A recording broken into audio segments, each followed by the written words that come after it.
오늘도 사부 예배에 나오신 여러분들을 주님의 이름으로 축복하고 환영합니다.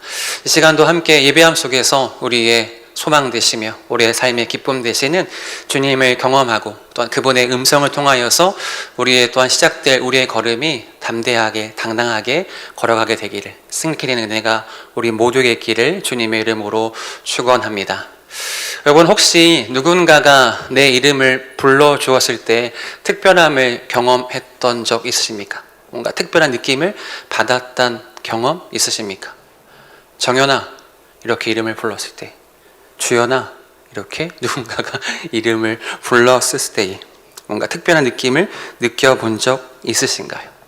신기하게도요, 아무리 사람이 많은 공간에서도요, 시끄러운 공간에서도 누군가가 이름을 불러주면 이상하게도 그 소리는 잘 들리기 마련이에요. 사람 많은 시장에서도, 백화점과 공항에서도, 어수선한 그 공간에서도 이상하게도 본인의 이름을 누군가가 불러주면 참 이상하게 또렷이 들립니다. 그 순간 우리는 나는 여기 있다는 사실과 함께요, 누군가가 나를 기억하고 있구나라는 또한 사실을 깨닫게 되어지는 것 같아요. 그런데 여러분, 반대로 아무도 나를 불러주지 않는 것 같은 순간도 있습니다. 우리 대학 캠퍼스, 직장, 심지어 교회와 가정에서까지 마치 내가 꼭 투명 인간이 된 것처럼 느끼는 순간도 있어요. 아무도 나를 찾거나 부르지 않는 순간. 그때 우리는 이런 생각을 하게 되죠. 과연 나를 진심으로 기억해주고 나를 진심으로 바라봐주는 이가 있는가? 그렇게 의문을 갖게 되기도 합니다. 여러분, 혹시 김춘수 시인의 꽃이라는 시 아십니까? 제가 그 시 일부분을 잠깐 읽어드리면요, 내가 그의 이름을 불러주기 전에는 그는 다만 하나의 몸짓에 지나지 않았다. 내가 그의 이름을 불러주었을 때 그는 나에게로 와서 꽃이 되었다. 시의 일부분입니다. 시인은 말하기를요, 꽃을 향하여서 꽃이라 부르자 그것이 꽃이 되었다고 말하고 있어요. 즉, 이름을 불러주었을 때에 그것의 정체성을 발견하게 된다는 거죠.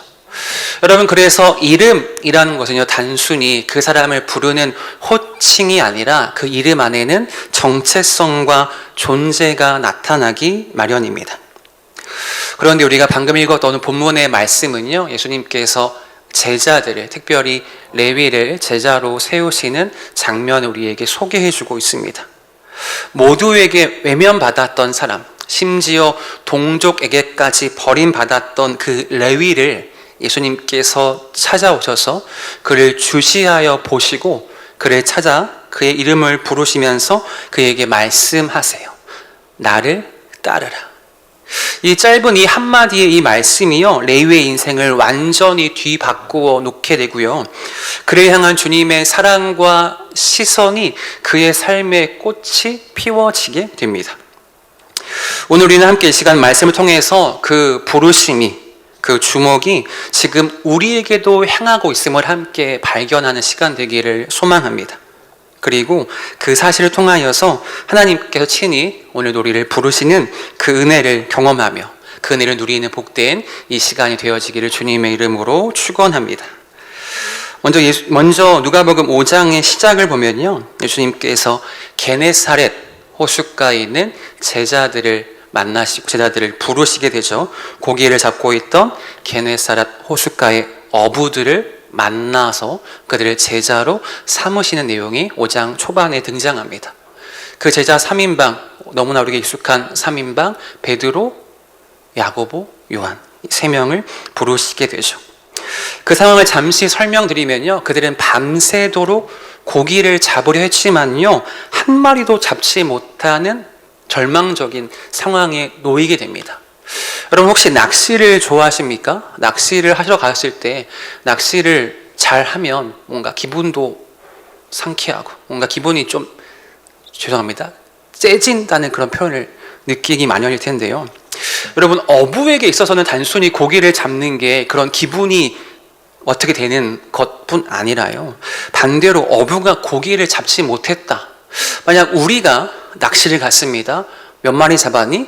못 잡았어. 이것과는 다른 거예요. 어부가 낚시를 나가서 고기를 못 잡았다는 것은요, 단순한 실패가 아니라요, 생계를 잃는 절망적인 상황입니다. 고기를 잡아야 그들은 장사를 하거나 무엇을 해서 생계를 이어가기 마련인데, 고기를 한 마리도 밤새 고생했지만 한 마리도 잡지 못했다는 것은 아주 절망적인, 생계가 흔들리는 위험한 상황이죠. 그렇게 모든 노력이 헛수고로 돌아가는 그 시간에 의욕마저 꺾여버린 그 순간에 예수님께서 그들에게 찾아오시고 말씀하시죠. 누가복음 5장 4절 말씀에요, 말씀을 마치시고 시몬에게 이르시되 깊은 데로 가서 그물을 내려 고기를 잡으라. 제가 낚시를 잘 모르지만요, 보통 물고기는 깊은 곳에서 잡지 않아요. 주님은 독특하게도 그들에게 말씀하시기를 깊은 데로 가서 고기를 잡으라고 말씀하시죠.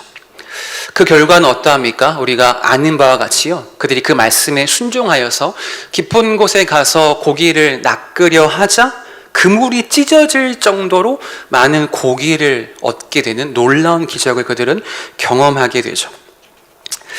여러분, 우리의 삶을 한번 볼까요? 우리의 삶에도 이와 비슷한 시간들이 있다는 거예요. 어쩌면 누군가는 지금이 이러한 순간일 수 있을 것 같아요. 아무리 애써 노력해도 노력이 허공을 치는 것처럼 느껴지는 순간, 관계에서나 학업에서나 심지어 신앙생활조차 아무 열매 없는 것처럼 느껴지는 순간, 손에 잡히는 것이 전혀 없어서 마음도 몸도 생각도 지쳐가는 순간이 우리 모두에게 찾아오기도 합니다. 하지만 기억할 것은 여러분, 바로 그때 주님께서 찾아오셨다는 거예요. 그들이 많은 고기를 낚고 있을 때 주님은 오신 것이 아니라 최악의 절망의 상황에 있을 때 주님은 그들에게 찾아오셔서 그들에게 말씀하십니다. 절망의 자리에서, 그 빈 그물의 자리에서, 실패의 자리에 주님은 찾아오셔서 우리에게도 동일하게 말씀해 주십니다.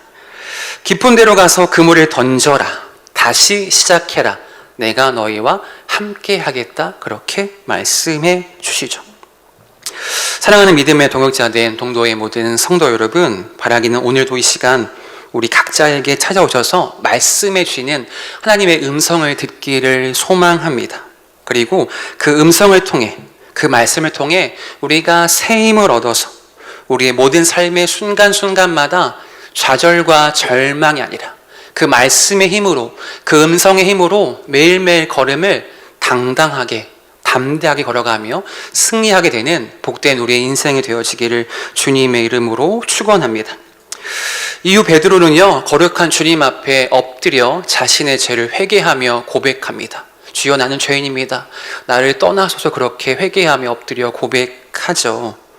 예수님은 그 말씀을 듣고 대답하시기를 10절 하반절 말씀에요, 예수께서 시몬에게 이르시되 무서워하지 말라, 이제 후로는 내가 사람을 취하리라 하시니, 다른 복음서에는 내가 너희를 사람 낚는 어부가 되리라 하고 말씀하시죠.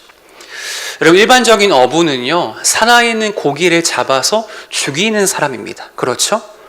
하지만 예수님께서 그를 사람을 낚는 어부로 부르시면서 이제 반대의 사명을 그에게 허락해 주시는 거예요. 죽어있는 영혼을 살리는 사명의 자리로 하나님께서 베드로를 부르십니다. 그렇게 사람을 취하는, 사람을 낚는 어부가 되게 하겠다 말씀하시죠.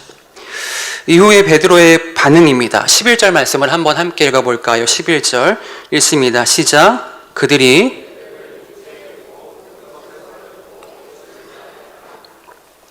성경은 말하기를 그들이 모든 것을 버리고 떠났다라고 말하죠.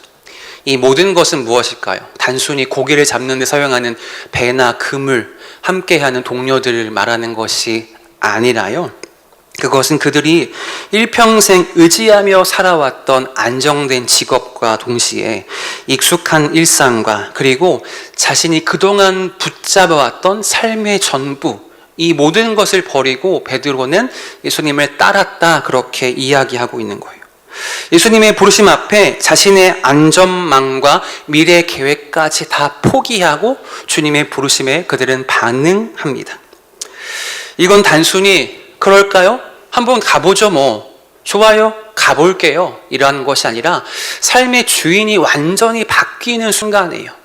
그렇게 베드로는 주님의 부르심에 순종하여 반응하였고 삶의 순간이 그렇게 변화되어져서 이후 베드로의 인생은 우리가 아는 바와 같이 놀랍게 쓰임을 받게 되어지죠.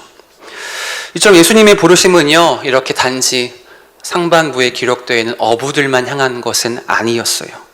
우리가 함께 읽었던 말씀에 보면요, 그렇게 베드로, 야고보, 요한을 만났던 예수님께서 또 다른 사람, 제자를 세우십니다. 바로 그는 레위이죠. 모든 사람에게 죄인 취급받았던 사람이에요. 27절 말씀입니다. 함께 읽을까요? 그 후에 예수께서 나가사 레위라 하는 새가 세간에 앉아있는 것을 보시고 나를 따르라 하시니, 오늘날 예수님께서 길을 가는 가운데 세간에 앉아있는 한 사람을 발견합니다. 그는 바로 레위이죠. 또 다른 복음서에서는요, 그의 이름을 마태라고 기록합니다. 성경은 그가 제자로 부름받는 과정을 길게 설명하고 있지 않아요. 예수님의 부르심도 간결했고요, 레위의 반응도 아주 간결하게 한 문장입니다. 그가 모든 것을 버리고 일어나 따르니라. 어떠한 우여곡절이 있었는지 모르겠어요. 못 가겠습니다, 안 갈게요, 전 싫어라고 하지 않았던 것 같아요.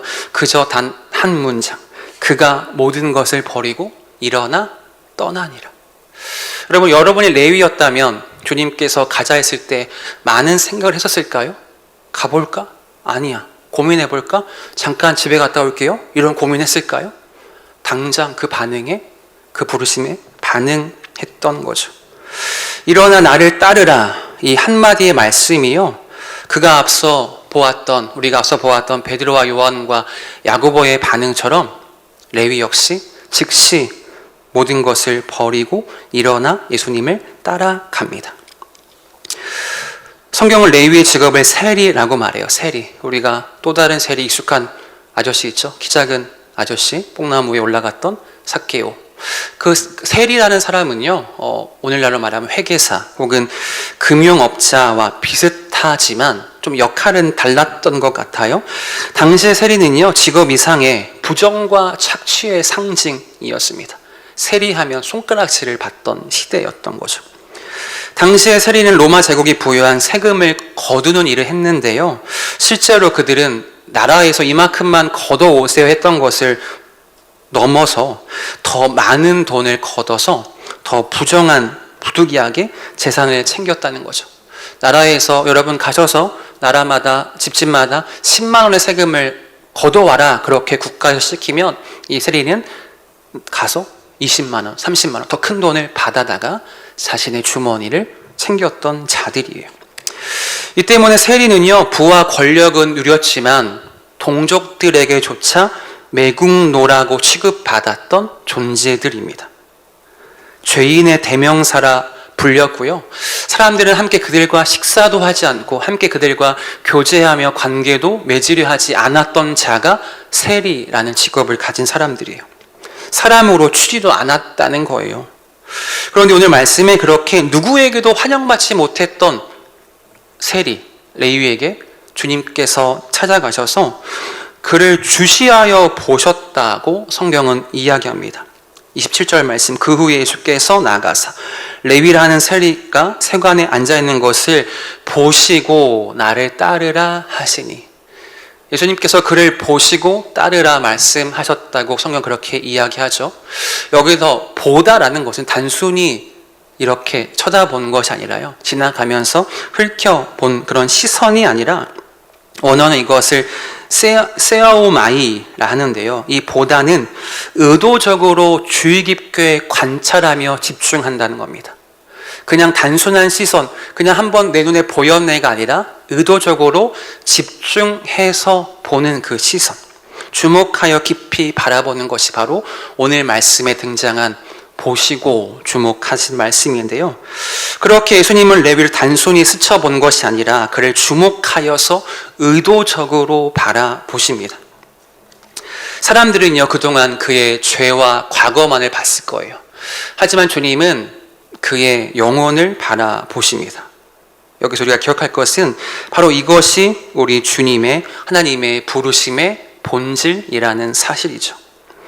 우리 하나님은요, 우리가 먼저 그분을 찾기에 앞서서 먼저 우리를 찾아오셔서 우리를 당신의 자녀로 삼아 주셨습니다. 먼저 우리를 보시고 찾아오셨다는 거죠. 요한복음 15장 16절 말씀입니다. 요한복음 15장 16절 말씀 함께 읽습니다. 시작. 너희가 나를 택한 것이 아니요 내가 너희를 택하여 세웠나니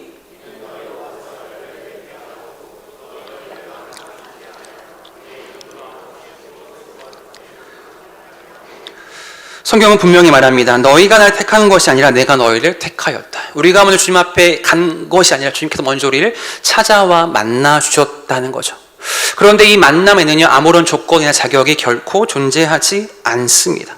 우리가 잘나서, 우리가 많은 것을 배워서 열심히 살아서 우리를 만나주는 그런 조건이 필요한 것이 아니라요, 전적으로 하나님의 주권, 하나님의 선택과 하나님의 은혜에 기초하다는 거죠.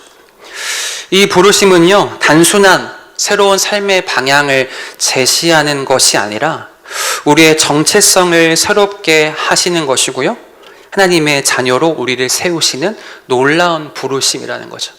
죄에 놓였던 우리의 인생에 찾아오셔서 먼저 찾아오셔서 우리를 불러주신 것은 우리를 새로운 정체성으로 하나님의 자녀로 변화시켜 주신 놀라운 하나님의 부르심입니다. 그렇게 하나님의 그 부르심은요, 실패한 자, 외면받은 자, 심지어 죄인에게조차도 모두에게 허락되어지는 부르심이죠. 그런데 우리가 기억해야 할 중요한 사실은요, 이처럼 레위를 향한 그 주님의 시선이 단지 과거의 이야기에만 머물러 있다는 것이 아니에요. 때로 우리의 삶 역시 세간에 앉아있는 레위처럼 누구에게도 주목받지 못하는 시간들이 있다는 거예요. 어쩌면 지금 이 순간들이 누구에게도 주목받지 못하는 외롭고 괴로운 시간이실 수도 있을 텐데요. 그렇게 아무도 나에게 관심을 두는 것 같지 않고 하는 일마다 다 실패하는 것 같고 사람들에게 인정받지 못하는 마음에 무너지고 영원할 것 같았던 인간관계, 사랑하는 연인과의 관계, 친구와의 관계가 다 끊어지고 심지어 가족 간의 관계조차 무너져서 외롭고 고독한 시간을 보내는 경우가 우리에게도 찾아올 수 있습니다. 그러나 우리가 반드시 기억해야 할 중요한 사실은요, 바로 그 어떠한 때에도, 심지어 우리가 그렇게 외롭고 슬픔에 사무치는 순간, 모든 것이 무너져서 낭망하고 괴롭고 외로운 그 순간에도, 막상 내가 홀로 남겨져 있는 순간 같을 때에도 그렇게 레위를 주목하신 하나님께서 우리를 주목하고 바라보시며 우리를 부르고 계시다는 사실이죠.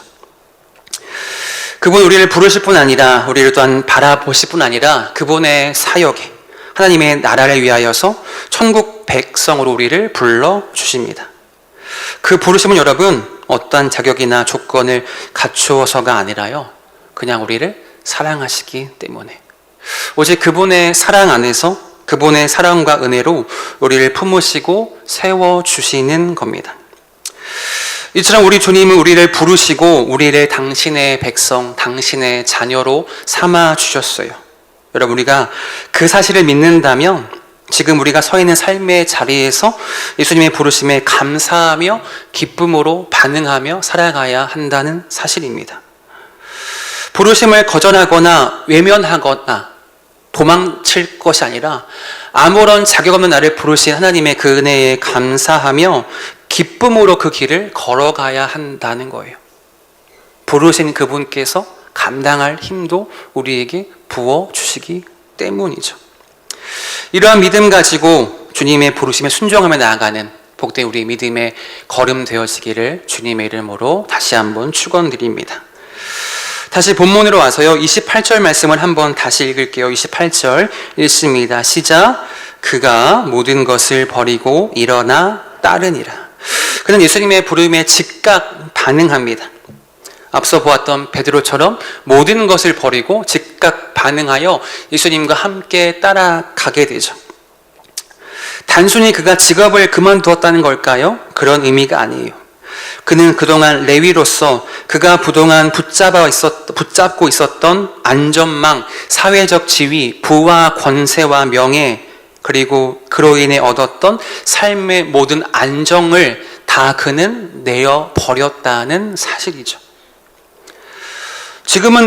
지금껏 그는요, 그것을 얻기 위해서, 사회적 지위와 부와 권세를 얻기 위해서 힘써 왔는데, 주님의 부르심 앞에 그는 그 모든 것을 버리고 떠났다는 겁니다.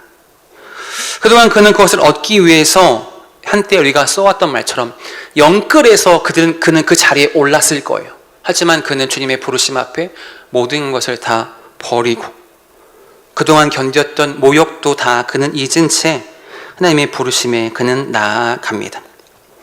더 놀라운 사실은요, 주님의 부르심에 모든 것을 버리고 떠났던 레위는요, 자신의 집에서 큰 잔치까지 열게 돼요. 29절 말씀입니다. 29절 함께 읽게요. 시작. 레위가 예수를 위하여 자기 집에서 큰 잔치를 하니 세리와 다른 사람이 많이 함께 앉아 있는지라. 여러분 한번 생각해 봅시다. 여러분이 레위였다면 이 일이 가능할까요? 주의 부르심에 내가 그동안 가져왔던 모든 것을 버리고 떠난다는 것도 어려울 거예요. 사람들에게 욕 들어가면서 손가락질 당하면서 얻었던 부와 권세를 다 버리고 떠난다는 것 쉬운 일이 아닐 겁니다. 더 놀라운 건 그 이후에 잔치를 연다는 거예요. 얻어서 잔치가 아니라 다 버리고 그는 그렇게 잔치를 엽니다.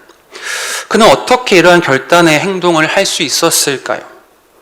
어떻게 이렇게 희생과 포기를 각오하고 주님을 따라 나서며 그 일을 위해 기쁨의 잔치를 벌일 수 있었던 걸까요? 우리 한 가지를 보면요, 바로 그가 지금껏 누렸고 추구했던 그 부와 권세가 그를 온전히 만족하게 해주지는 않았다는 거예요. 레위라는 특별한 자리가, 세리라는 특별한 자리가, 부와 권세는 있었을지 몰라도 그 자리가 그를 온전히 완전하게 그를 만족시키지 못했다는 거죠. 손에 쥔 것은 남들보다 많았을지 몰라도요, 그의 마음은 여전히 언제나 공허했기 때문에 그는 주님의 부르심에 모든 것을 버리고 망설임 없이 순종하고 나아갈 수 있었던 겁니다. 오늘 우리도 마찬가지겠죠. 사람들은요, 종종 돈과 성공과 명예가 우리의 인생의 성공을 보장할 것이라 이야기합니다. 좋은 대학, 안정된 직장, 부와 명예, 이것들이 우리 인생을 보장할 것이라 말하죠. 하지만 우리가 경험해서 알다시피요, 그 무엇도, 그 어떠한 것도요, 우리의 인생을 영원히 책임져 줄 수 있는 힘은 아무것도 없다는 거예요. 오직 예수님만이 우리의 생명이시며 우리의 삶을 완전히 보호하시고 지키는 유일한 하나님임을 우리는 잊지 말아야 합니다. 골로새서 3장 4절 말씀입니다. 골로새서 3장 4절 함께 읽을게요. 시작. 우리 생명이신 그리스도께서 나타나실 그때에 너희도 그와 함께 영광 중에 나타나리라. 아멘. 우리가 찬양하고 불렀던 것처럼 그분이 우리의 생명임을 믿는다면, 그분께서 우리의 삶을 완전히 책임주시는 분임을 믿는다면요, 우리 역시 레위와 같이 주님의 부르심에 순종하며 결단하며 나아갈 수 있어야 합니다. 즉시 순종하는 자세를 가져야 하는 거죠. 왜냐하면 주님께서는 우리를 끝까지 붙드시는 신실한 목자 되시기 때문이죠. 시편 23편이 말하죠. 여호와는 나의 목자시니 내게 부족함이 없으리로다. 그가 나를 푸른 풀밭에 누이시며 쉴만한 물가로 인도하시는 도다. 아멘. 여러분, 혹시 오늘날 우리의 마음이 주변의 환경을 바라보느라, 세상을 바라보느라 세상 것을 놓지 못해 주님을 따르는 일을 머뭇거리고 있다면 이 시간 말씀을 통해 다시 한번 변화받고 결단케 되기를 소망합니다. 주님을 위하여서 기꺼이 포기하고 희생할 때에 우리 주님은 우리가 버린 것보다 더욱더 귀한 것을, 더욱더 소중한 것을, 더욱더 영원한 것을 우리에게 허락해 주십니다. 그것이 시간이든지요, 그것이 물질이든, 더 나아가 그것이 인생이든 주님은 더 영원한 것을, 더 완벽한 것을 우리에게 허락해 주시는 분이죠. 여러분, 기억할 것은요, 주님은 우리의 미래를 빼앗아 가시는 분이 아니라 우리의 삶을 영원한 소망으로 채워주시는 분입니다. 그분께서 우리를 부르시는 거죠. 나를 따르라. 우리의 삶의 모든 주권을 주님께 드리라. 그렇게 우리를 초대하십니다. 말씀을 정리합니다. 여러분, 이번 한 주간 우리가 그 주님의 부르심에 반응하며 의식하며 살기를 소망합니다. 그 부르심에 주님 나중에요 라고 반응하는 것이 아니라 레위처럼 즉시 순종하는 우리가 되기를 소망합니다. 혹시 포기할 것이 있다면 우리가 기꺼이 내려놓기 원해요. 왜냐? 주님은 우리를 빈손으로 그냥 두시지 않기 때문에, 우리가 버리는 것보다 더욱더 영원한 것을, 더욱더 귀한 것을 우리에게 허락해 주시는 유일한 하나님이 되시기 때문에. 앞서 제가 언급했던 것처럼 김춘수 시인의 고백처럼요, 주님이 우리의 이름을 불러주었을 때 우리는 하나님의 자녀가 되는 권세를 누리게 되었습니다. 바로 이것이 우리의 정체성인 거죠. 그러므로 오늘 우리는 나를 주목하시고 나를 부르신 주님의 부르심에 아멘, 예 하며 응답하며 결단해야 합니다. 사랑하는 믿음의 동역자된 동도의 모든 가족 여러분, 그렇게 레위를 주목하셨던 그 시선이 오늘 저와 여러분을 향하여서 있다는 사실을 여러분은 잊지 맙시다. 그리고 그 부르심 앞에 순종하며 머뭇거리지 말고 순종하며 반응합시다. 그 길이야말로 우리의 참된 기쁨과 영원한 생명으로 누리는 유일한 길이기 때문에, 바라긴 우리 모두가 주님의 부르심에 기쁨으로 응답하며 참된 생명과 참된 소망을 누리는 복된 믿음의 가족 되기를 주님의 이름으로 축원합니다.